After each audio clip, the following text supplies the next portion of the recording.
It's not 4 p.m. I started rereading You Deserve Each Other because Sarah Hagel, I hope I pronounced that right, is coming out with a new book called Twice Shy.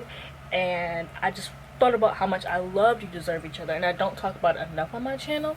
So I really wanted to reread it just so I just want to reread it because I'm like, she's actually a really good author. Like, I really liked You Deserve Each Other. So I'm rereading it. I said F my whole TBR, basically. But I wanted to talk about the live stream. My fan. I wanted to talk about the live stream that was hosted on the Reading Rush channel where they read Such a Fun Age. First of all, I didn't even know that Such a Fun Age was the group book. I didn't even know that they had a group book.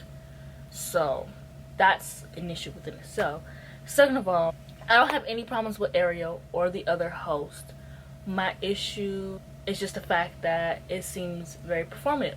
There was someone who posted a tweet on Twitter, and I'm going to post their tweet because they made several points, and I don't want to make this conversation and they're the person who sparked the conversation, so I don't want to be on here, doing what Mayana does and not give credit to the person who sparked the conversations. But basically, they did not finish the group book. I watched it. It was like 52 minutes.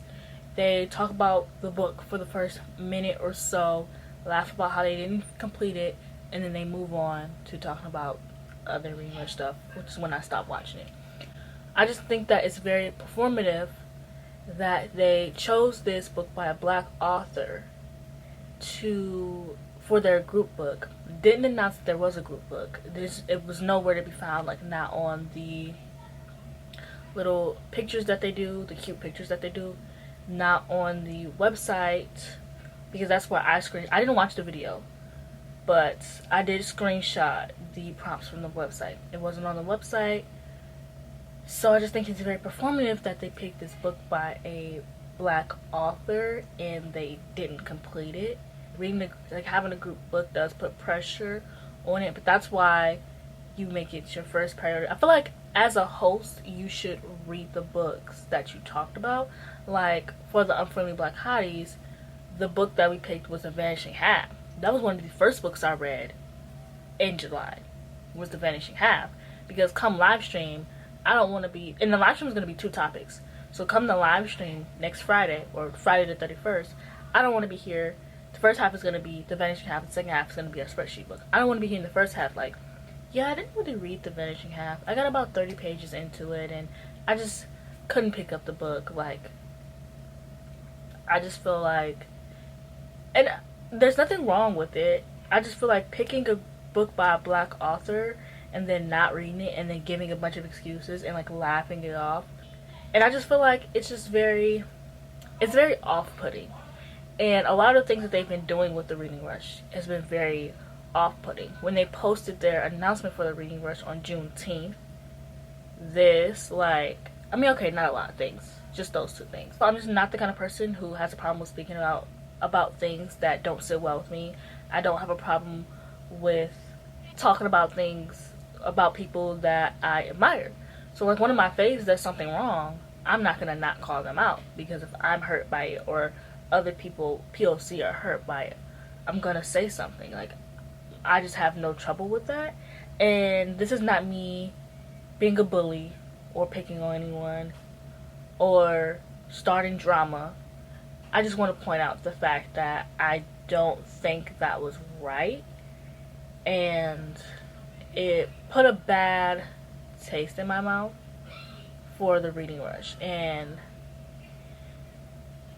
yeah, that's all I want to say.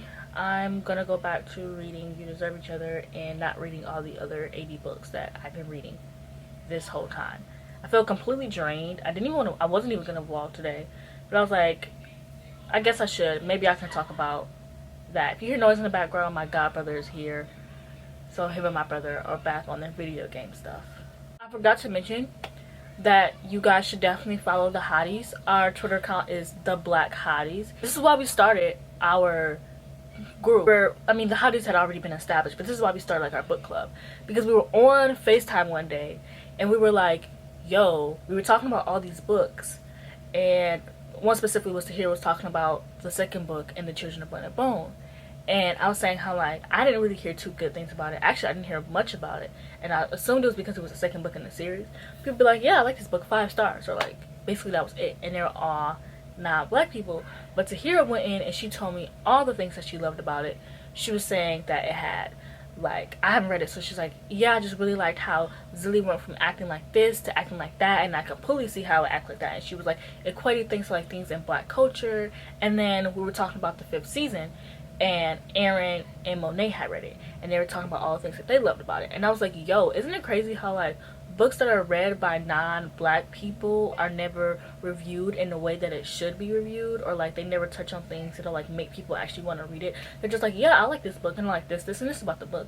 And then when you talk to your friends, your black friends, and they're like, oh yeah, I like this book because it reminds me of this point in black culture, or like it reminds me of this point in my childhood, or like it equates to this and like the protests. Like it's things that like black people can actually like, oh yeah, that actually sounds good because I can actually like relate to that. Whereas non-black people who read black books, they don't know, and it's not, you know, it's not their fault or anything. Let's start a book club where we read books by black authors reviewed by black reviewers.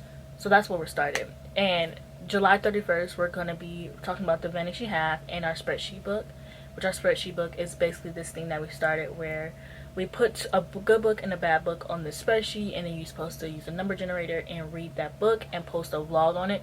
There are some vlogs posted.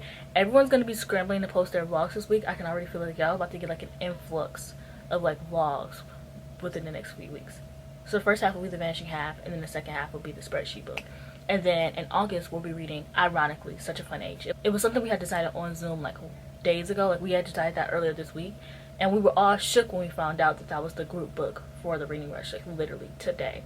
So that was also interesting. But ironically, it's going to be Such a Fun Age, and we were all just like really interested, and it sounds good. And I just want to make sure our focus on our group is, I don't know, picking books that like we don't normally read from, or picking books that we normally read from. Like none of us really read literary fiction, but all of us basically enjoyed The Vanishing Half. So Such a Fun Age is like, I think it's not really a thriller, but it's something that I think I would enjoy.